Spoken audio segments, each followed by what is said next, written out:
Yo la team fun, j'espère que vous allez bien. On se retrouve dans cette nouvelle vidéo pour parler du manga The Seven Deadly Sins.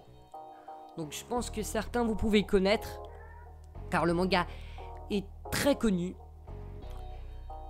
Donc je vais vous expliquer tout sur le manga après le générique. C'est parti.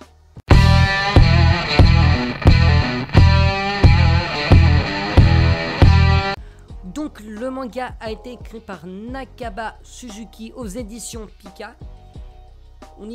Dans ce manga on est transporté dans un monde un peu médiéval, donc ça se passe pas sur la terre, voilà. Enfin, ça peut être un truc similaire, on n'en sait rien. C'est pas dit dans le manga. Et au tout début, on va être... Première scène, on va être... la première scène, on va être dans la taverne du héros qui s'appelle Meliodas. Donc c'est un des personnages principaux. Au début, on va apprendre que c'est un tavernier et on va entendre parler peu après du chevalier rouillé, qui est censé être un Seven Deadly Sins. Donc, pour faire simple, les Seven Deadly Sins, c'est une unité d'élite chargée de surveiller le royaume des humains, donc le protéger et garder la paix entre toutes les autres peuples. Parce que oui, il y a d'autres peuples, donc il y a les fées, les géants, et aussi les démons. Du coup, ils sont, voilà leur rôle. Ils ont été cherchés car ils ont été accusés de trahison, de vouloir renverser le royaume. Mais un peu par la suite, on va apprendre que c'est totalement faux. Revenons à l'histoire. Donc, après que le chevalier soit rouillé, on va totalement s'effondrer au sol, voilà, KO. Et on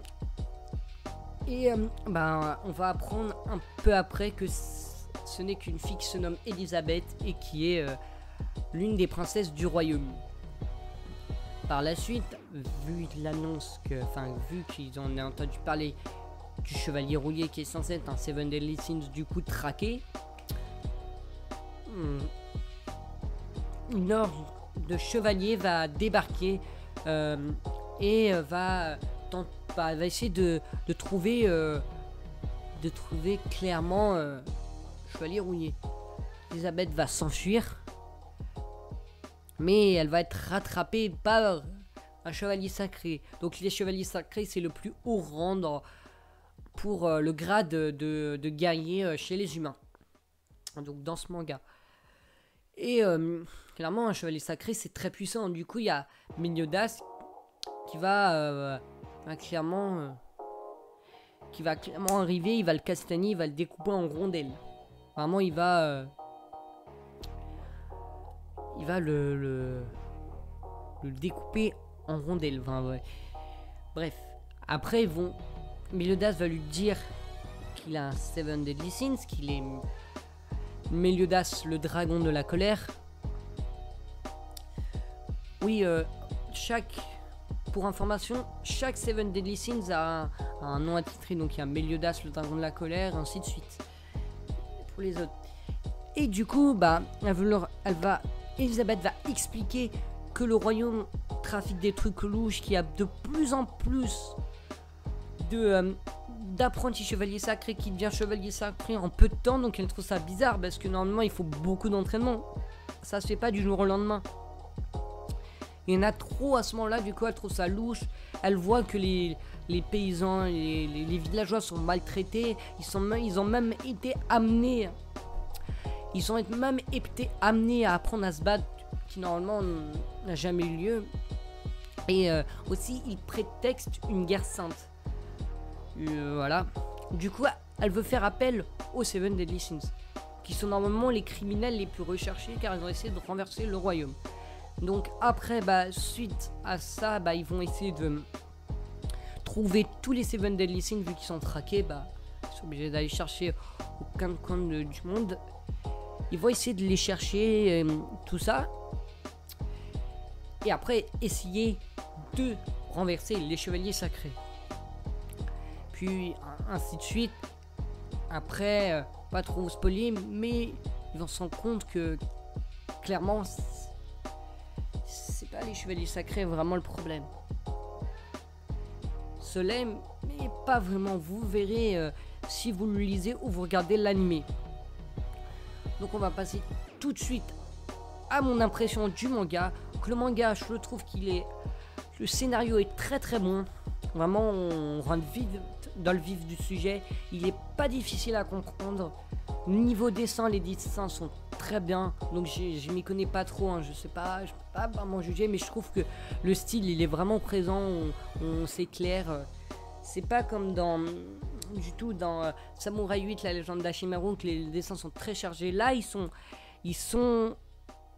à la fois ils sont très détaillés, mais à la fois ils sont assez épurés. Enfin, c'est difficile à expliquer. On arrive à bien identifier ce qu'il y a dans le décor et tout, donc c'est assez agréable. Le seul point négatif, c'est que des fois il y a des petites incohérences entre l'animé et le manga, parce que dans l'animé il y a un personnage un cochon qui est avec Meliodas, donc lui il veut qu'on l'appelle dans l'anime, il veut qu'on l'appelle Hawk, le grand maître des restes culinaires.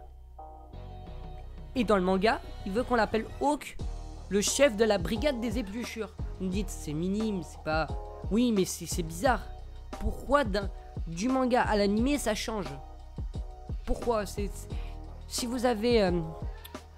si vous le savez, hein, allez sur mon Instagram pour me le mettre.